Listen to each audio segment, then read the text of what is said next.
한 주간 평안하셨습니까? 우선 감사드립니다. 그리고 수고하셨습니다. 제가 없는 티가 안 났어야 되는데 한 주간 마음 써주시고 함께 동역해 주신 것에 깊은 감사와 수고의 마음을 전합니다. 내 백성을 위로하라. 오늘 집사님께서 대표기도 하시는 가운데 지금 한반도와 이 세계의 위태한 상황에 대하여 저희가 깨닫는 바가 있을 거라고 생각합니다. 세상은 갈수록 더 어지러워지고 더 험난한 세월을 살아가고 있습니다. 이런 상황에서 어떻게 복되리라, 회복되리라 라고 말을 할 수 있을까요?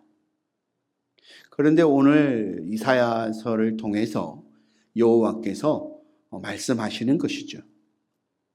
남유다 히스기야 왕이 병고침을 받고 평안한 날을 살아가고 있는 것은 사실이지만 그 주변 나라들을 보면 굉장히 어렵고 힘든 시절을 살아가고 있습니다.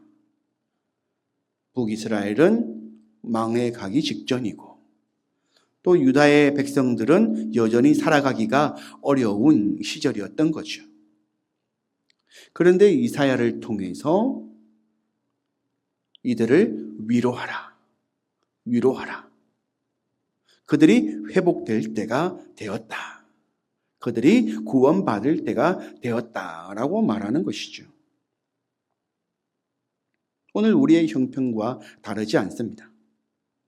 그런데 이렇게 이야기를 할 수 있는 이유가 39장, 그 바로 앞에 있는 이야기에서 찾아볼 수 있습니다.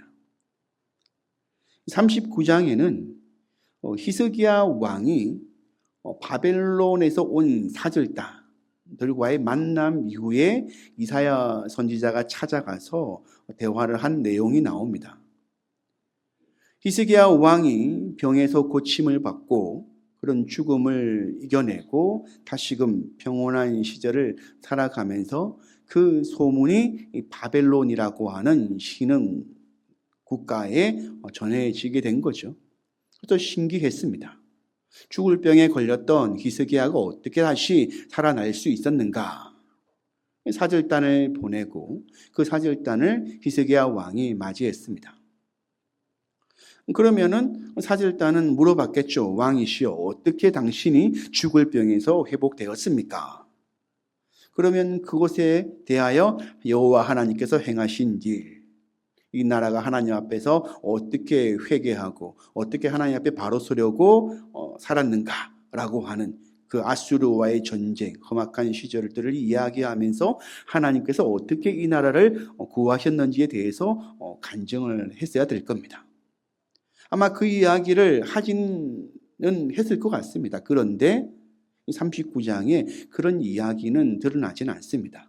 무슨 이야기가 드러나냐면 히스기야 왕을 찾아온 사절단에게 히스기야 왕이 왕궁 안에 있는 보물창고를 열어서 보여주는 것이죠.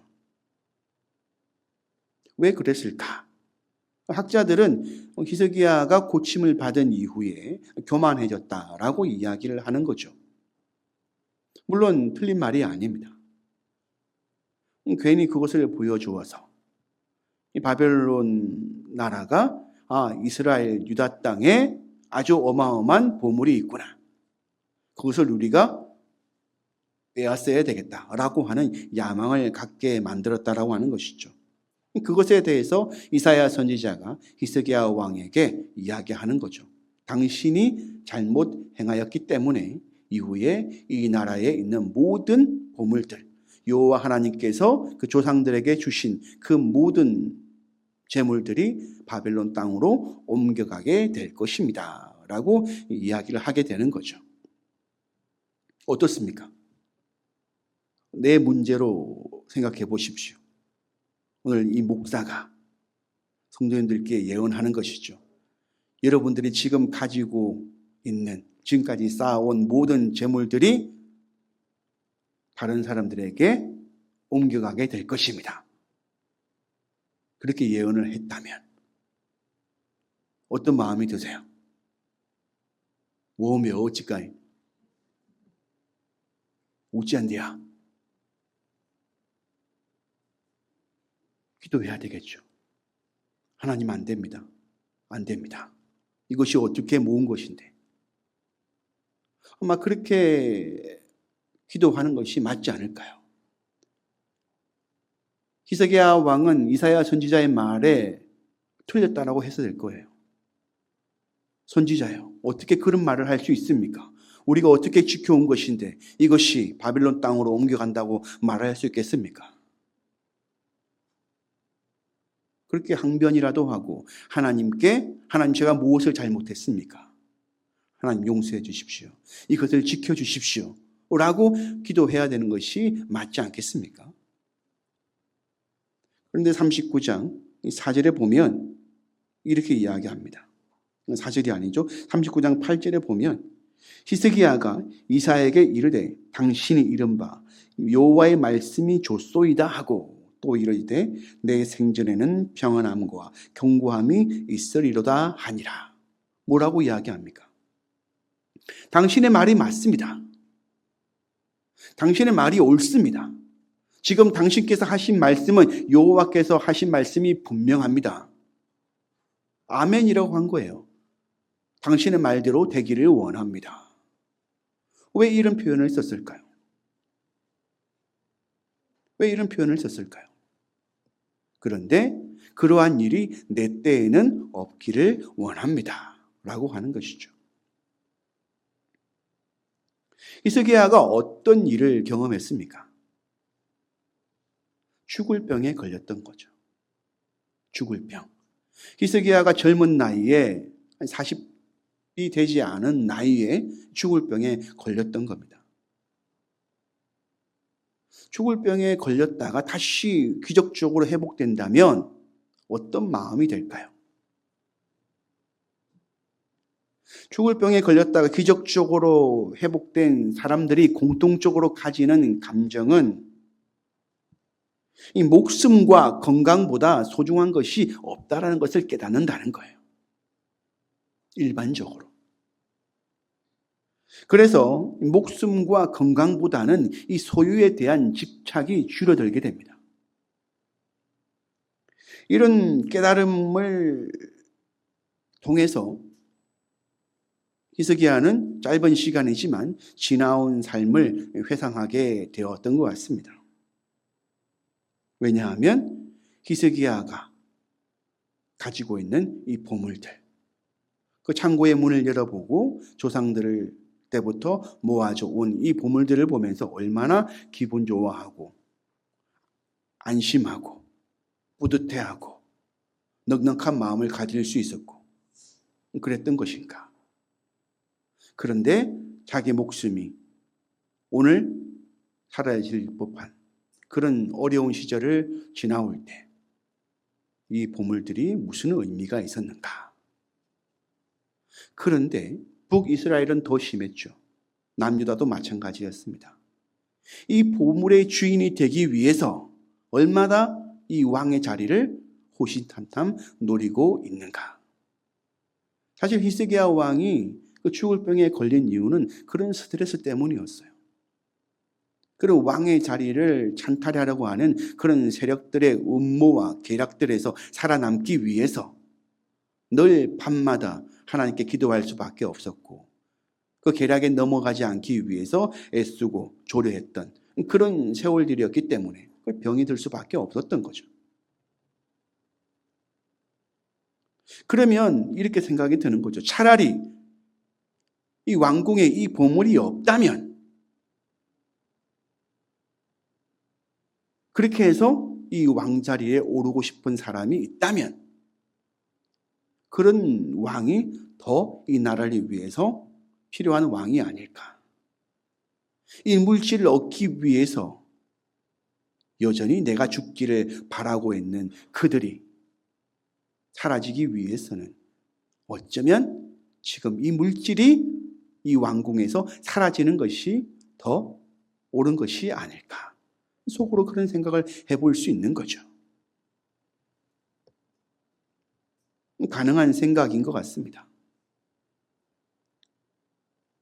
그런데 히스기야는 보여줄 것이라고는 이 재물밖에 없었습니다. 보여줄 것이라고는 바벨론에서 온 그 사절단에게 보여줄 것이라고는 이 보물밖에 없었던 거죠. 그래서 보여준 겁니다. 관광 차원에서. 보여줄 때 바벨론이 이것을 보고 빼앗아 갈 것이다라고 생각하지는 않았을 겁니다. 어쩌면 물질에 대한 욕심이 없다 보니 보여줄 수도 있는 것이죠. 스크루지처럼 그렇게 물질에 집착하면서 살아가는 사람이었다면 아마도 꽁꽁 숨겨놓고 아무도 못 봐. 내 거야. 그러면서 아예 보여주지도 않았을 겁니다. 히스기야의 이런 마음은 어디서부터 시작되었을까? 아마도 이사야 선지자의 영향이 컸지 않았을까 생각합니다. 이사야 선지자와 히스기야의 나이 차이는 상당히 많이 차이 납니다. 대략적으로 히스기야 왕 때의 이사야 선지자의 나이는 약 100세 전후 100세보다 적지는 않았을 것 같습니다. 그리고 히스기야는 40대가 되는 거죠. 그럼 나이 차이로 보면 거의 정조 할아버지 정도 차이가 나는 거죠. 인생을 100년 정도 산 사람의 조언, 왕이여 물질에 욕심을 버리십시오. 이 많은 창고의 물질이 이 나라를, 당신의 가정을 어쩌면 위태롭게 하고 있는지도 모릅니다. 그러니 왕이시여 당신은 이 물질에 대하여 욕심을 버려야 합니다. 이것이 당신의 자리를 지켜준다라고 생각해서는 안 될 것입니다. 이사야 선지자의 예언이라는 것이 결국 하나님의 뜻이긴 하지만 평소 이사야가 가졌던 이 세상을 바라보는 그런 가치관이 있을 것이 분명합니다. 때문에 히스기야는 이사야 선지자의 말에 부정하지 않았습니다. 선지자여, 당신의 말씀이 하나님의 뜻인 줄 믿습니다. 그렇게 되기를 원합니다. 왜냐고요? 그래야 이 나라가 산다고 하니까요. 그래야 이 가정이 산다고 하니까요. 그래야 이 공동체가 산다고 이야기하는 것이기 때문이죠. 히스기야의 회복은 유다 땅의 회복이었습니다. 적군을 물리치고 병이 떠나가는 그것을 위해서 유다 백성들과 왕이 얼마나 기도했습니까? 그 기도의 응답으로 히스기야가 회복이 된 것입니다. 히스기야의 회복은 유다의 회복이었던 것입니다. 때문에 이 물질 때문에 이 나라가 망하게 된다면 누가 망하는 것입니까? 유다의 백성들이 망하게 되는 것이죠. 그래서 히스기야는 이 물질이 차라리 없어지는 것이 더 낫겠습니다. 하지만 하나님 제 때에는 그러한 일이 없도록 해주시기 바랍니다. 왜요? 왕이 물질이 없어지는 것이 아까워서 그런 것이 아닙니다. 자기 때에 이것이 사라지는 것이 아깝기 때문에 그렇게 말한 것이 아닙니다. 물질이 사라질 그 시기에 이 백성들이 고통당하지 않기를 원한다는 거죠. 백성들이 고통당하는 것을 내가 보지 않도록 해주시기 바랍니다. 그러한 마음에서 하나님 내 때에는 이러한 일이 일어나지 않도록 해주십시오 라고 기도했던 것입니다. 그것은 바로 북왕국의 상황을 보고 이야기할 수 있는 것이죠. 남유다보다 히스기야보다 더 위급하고 어려웠던 시절이 바로 북왕국이기 때문입니다. 그런데 오늘 여호와께서는 본문을 통해서 유다 백성들이 망하는 결말로 예언을 끝내지 않으셨다라고 하는 거죠.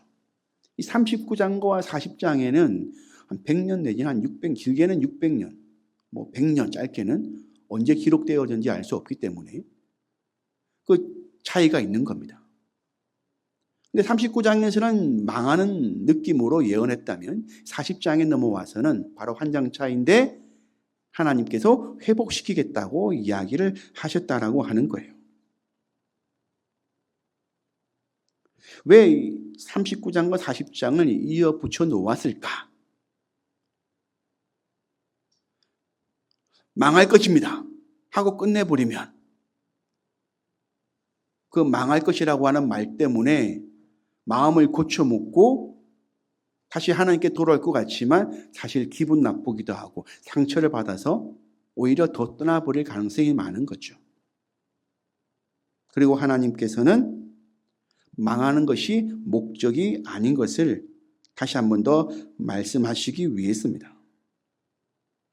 그래서 패망이 아니라 동시에 이어서 회복이 함께 올 것이다 라고 하는 그 이사야를 하나님은 사용하셨던 겁니다. 그래서 오늘 본문 1절에 너희는 위로하여라 라고 하는 표현에서 너희는 누구를 말하는 걸까? 이사야와 히스기야가 되는 것이겠죠. 그런데 하나님께서 히스기야와 이사야에게 어떻게 말하라라고 하는 것입니까? 위로하라. 회복을 이야기하는데, 구원을 이야기하는데 위로하듯이 하라는 거예요. 위로하듯이. 그 위로하듯이가 뭡니까? 어떤 식으로요? 이스라엘 백성들의 마음에 와닿게. 마음에 와닿는다. 지금 제가 전해드리는 이 말씀이 마음에 와닿으세요? 잘 모르겠어요. 들리기는 들리는데 무슨 말인지 잘 모르겠어요. 네, 맞습니다. 왜냐하면 마음에 와닿는 소리가 아니기 때문에 그렇습니다. 어렵기 때문에. 아직 이 말을 이해할 수 없기 때문에. 받아들일 준비가 되어 있지 않기 때문에. 이러한 일에 대해서 생각해 본 적이 없기 때문에. 멸망에 대해서 생각해 보지 않기 때문에, 내가 망할 수 있다라고는 생각을 안 해보기 때문에 마음에 와닿지 않는 거죠. 그래서 하나님께서는 우리에게 말씀하시는 거죠. 마음이 동할 때까지, 그 마음이 받아들일 때까지. 근데 어떤 분들은 이야기할 겁니다. 나는 전할 만큼 전했어. 나는 말할 만큼 말했어. 내가 과거에 그렇게 했는데, 내가 얼마나 많이 했는데, 나는 할 만큼 했어. 안 돼. 안 변해. 흔히 말하지 않습니까? 사람은 고쳐 쓰는 게 아니라고. 안 변한다고. 그 사람은 안 변한다고. 그런데 하나님께서 이야기하시는 거예요. 그 사람의 마음에 와닿게 이야기하라는 거예요. 그 사람의 마음에 와닿게. 이 말은 무엇입니까? 말하는 사람이 중요한 것이 아니라 그 말을 듣는 사람이 중요하다는 거예요. 어떤 말을 들을 때 마음이 변하시던가요? 사시면서 내가 어떤 말을 들었는데 마음이 변한 경험이 있으세요?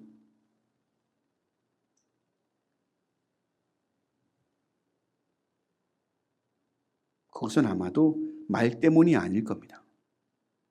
말을 들어서 그 마음이 변한다면 세상에 변하지 않을 사람은 없을 겁니다. 무엇입니까? 행동이겠죠. 삶이겠죠. 그 진실함이겠죠. 마음에 와닿게 이야기하기 위해서 우리는 어떻게 해야 될까요? 옆 사람을 한번 보십시오. 친한 분들하고 앉아 계시는 거죠? 아닙니다. 다시 앞으로 봐주십시오. 이미 마음에 와닿는 사이시니까.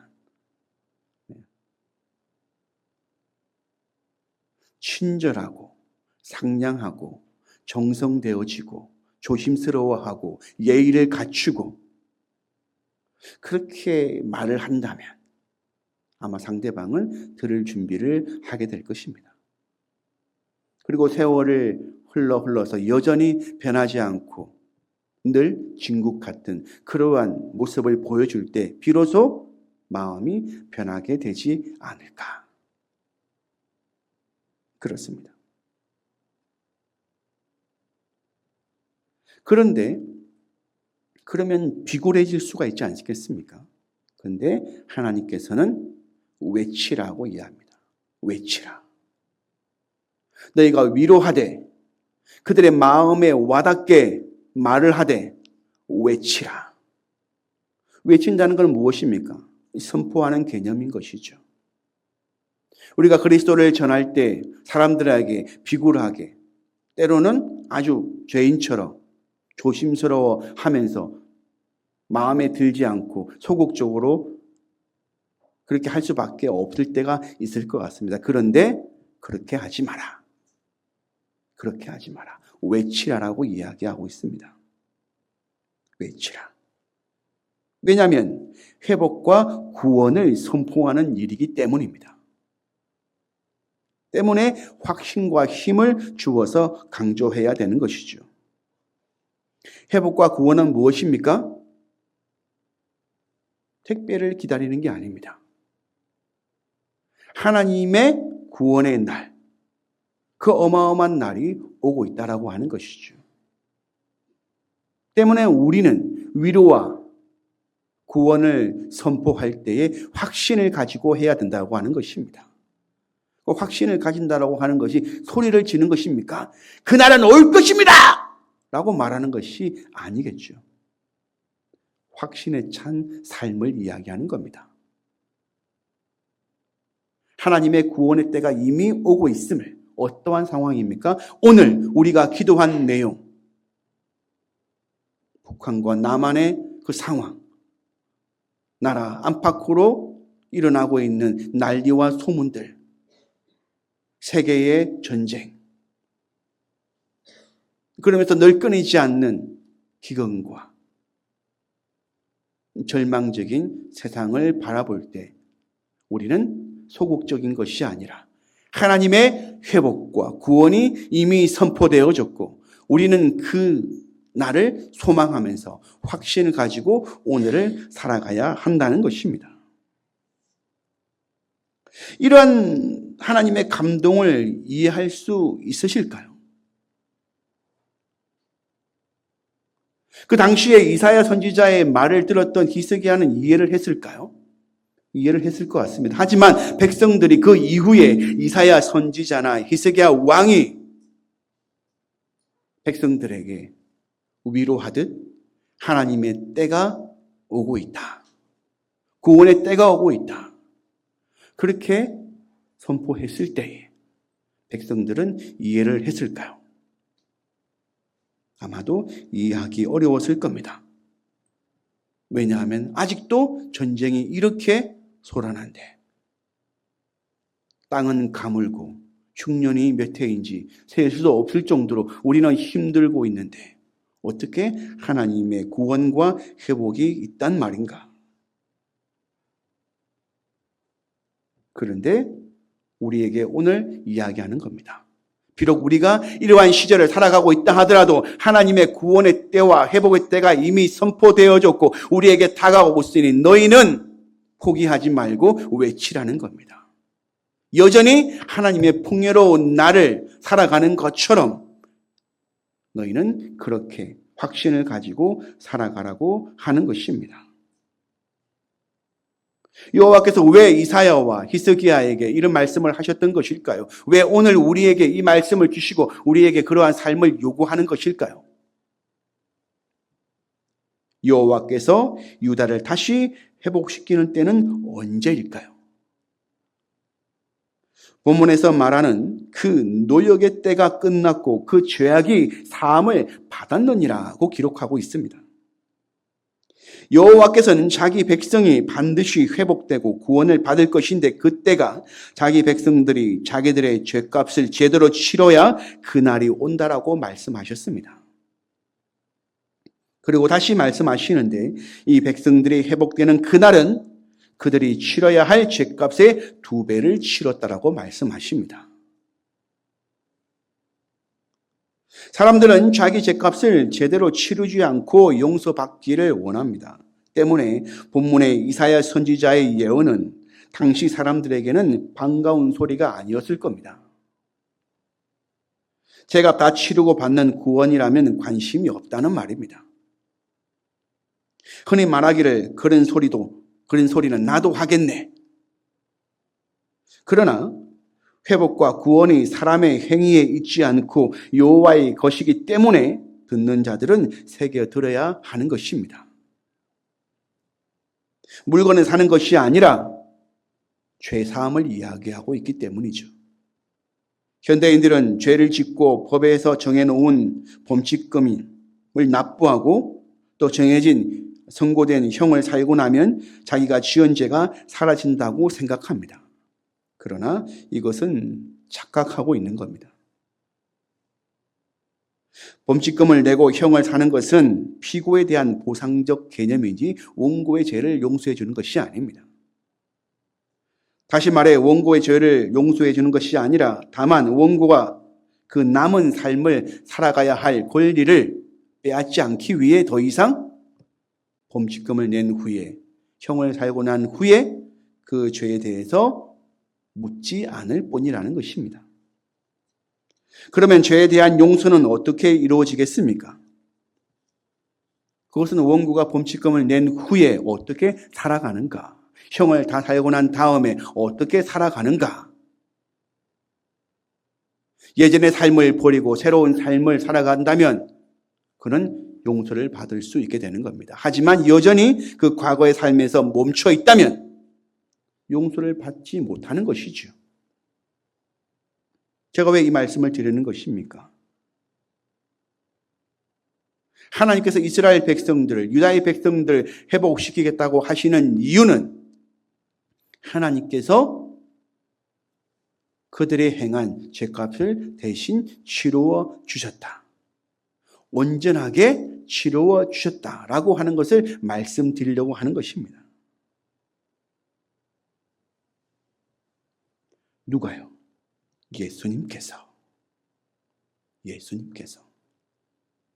예수님께서는 인간들의 죄를 온전하게 용서받을 수 있는 값을 지불하셨지 않습니까? 때문에 전혀 상황에 맞지 않는 오늘 하나님께서 우리에게 회복을 선포하시고 구원을 선포하시는데 그것이 진정 우리에게 합당한 소식이 될 수 있는 이유는 우리의 행함 때문에, 우리의 어떤 행위 때문에 가능한 것이 아니라 예수 그리스도께서 이미 우리를 위해서 충분히 그 값을 치루어 주셨기 때문에 가능한 소식이라고 하는 것입니다. 하나님께서 그냥 말씀하신 것이 아닙니다.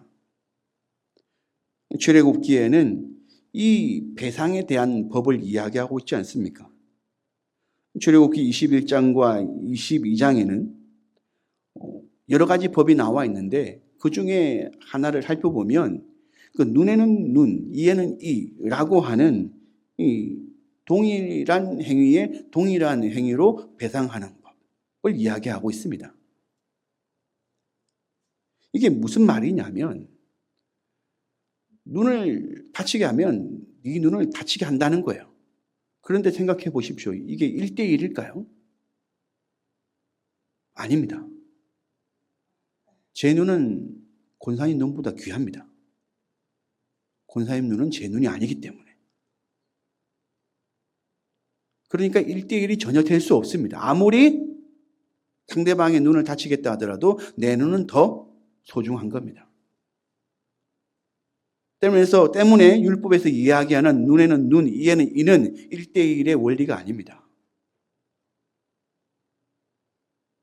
더 많은 상대방의 입장에서 타인의 것을 빼앗는 것이 아니라 내 것을 빼앗기는 심정으로 타인에게 보상해 주라는 개념이 되는 것이죠. 이에 관해서 삭개오가 이야기하는 거죠. 주님, 보시옵소서. 내 소유의 절반을 가난한 자들에게 주겠사오며 만일 누구의 것을 속여 빼앗은 일이 있으면 내 갑절이나 갚겠나이다 라고 누가복음 19장 8절에서 이야기하고 있습니다. 그런데 삭개오가 이야기합니다. 1대1이 아니라 1대4로 갚겠습니다. 왜냐고요? 1대1은 어쩔 수 없는 사고입니다. 서로가 원치 않았지만 일어난 사고에 대해서 배상을 이야기한 것이죠. 그런데 삭개오가 이야기합니다. 혹시라도 제가 속여서 빼앗은 것이 있다면 사고로 인해서 일어난 피해에 대해서도 충분한 배상을 해주라고 이야기하는데 혹이라도 속여서 빼앗은 것이 있다면 4배로 갚는 것이 적절한 것이 아니겠습니까? 삭개오는 그것을 이야기한 것이죠. 반복해서 말씀드리지만 왜 제가 이 말씀을 드리는 것입니까? 하나님께서 이스라엘 백성들에게 유다의 땅에다가 이사야 선지자를 통해서 위로하라. 그들이 회복되고 구원될 것이다. 어떻게 해요? 이미 내가 그들의 값을 지불했기 때문에. 그들이 지은 죄값의 배나 그들이 이미 지불하였다. 예수 그리스도를 통해서 우리의 죄값이 이미 배나 지불되어졌다라고 선포하셨기 때문입니다. 사랑하는 성도님, 말도 안 되는 시국에 이사야 선지자 자신에게 임한 여호와의 말씀에 대하여 이사야 선지자 역시 어떤 의심이나 불안감을 가질 필요가 없다라고 여호와께서는 말씀하셨던 겁니다. 이 말씀을 준비하면서 제가 마음에 그런 갈등이 있었습니다. 하나님, 지금 이런 시국에 이 말씀이 가당키라 한 것입니까? 아무리 봐도 회복과 구원을 받을 만한 그런 자격이 있지 않는 것 같습니다. 이 말씀을 전한다고 하더라도 이들이 그 말씀을 기쁘게 받아들이겠습니까? 그런데 말씀하셨습니다. 그러니 내가 그들의 마음에 닿도록 포기하지 말고 끊임없이 전하라. 그들을 위로하라. 친절하고 화내지 말고 윽박 지르지 말고 불안에 떨지 말게 하고 그들과 가까이 살기를 바란다. 왜냐하면 때가 되면 그들이 지은 죄값의 배로 지불하게 될 것이기 때문이다. 그 마음을 깨닫게 하셨습니다. 말씀을 맺겠습니다. 하나님께서는 히스기야와 백성들에게 자기들의 교만으로 인해 그 많은 보물을 빼앗길 것이라고 말씀하셨습니다. 그런데 히스기야 왕과 이사야 선지자는 그러한 일들이 있는 것이 오히려 회복과 구원으로 돌이키는 방법이 될 수 있을 것이라고 기대하였습니다. 오늘 우리에게 하나님께서 위로하십니다. 너희의 죄값이 다 치루어졌다고 말합니다. 그리고 2배로 값을 치루었다라고 말씀하셨습니다. 그러나 이 사실이 믿기지 않을 것입니다. 왜냐하면 이 사실을 마음에 와닿기까지 격려하고 다정하게 위로하듯 매일같이 전해준 사람이 없었기 때문입니다. 생각해 보시기 바랍니다. 무엇으로 값을 치를 것 같습니까? 잃어버린 건강으로 값을 치른 것이 아닙니다. 빼앗긴 재물로 값을 치른 것이 아니라는 것입니다. 하나님께서는 잃어버린 건강과 빼앗긴 재물로 인하여서 슬퍼하는 당신 자녀들의 예배의 자리와 믿음의 회복을 위하여 회개케 하셨습니다. 이것이 값이라는 것입니다. 그리스도의 몸된 교회를 위해 기도와 헌신에 얽매이게 하셨다는 것입니다. 이것이 값이라는 것입니다. 그 세월을 지나온 사랑하는 성도들께 이 시간 선포합니다. 회복과 구원의 날이 오고 있습니다. 그날은 반드시 올 것이며 이미 정해진 날입니다. 때문에 여기 계신 모든 성도님들께서는 기뻐하시기 바랍니다. 그러므로 의심하지 말고 이제라도 온 매무새를 갖추시고 허리띠를 졸라매시고 신발을 신고 배낭을 메고 안락한 물질의 바벨론에서 떠나 하나님께서 약속한 그 땅으로 신령한 그곳으로 이를 수 있기를 주의 이름으로 축원드립니다.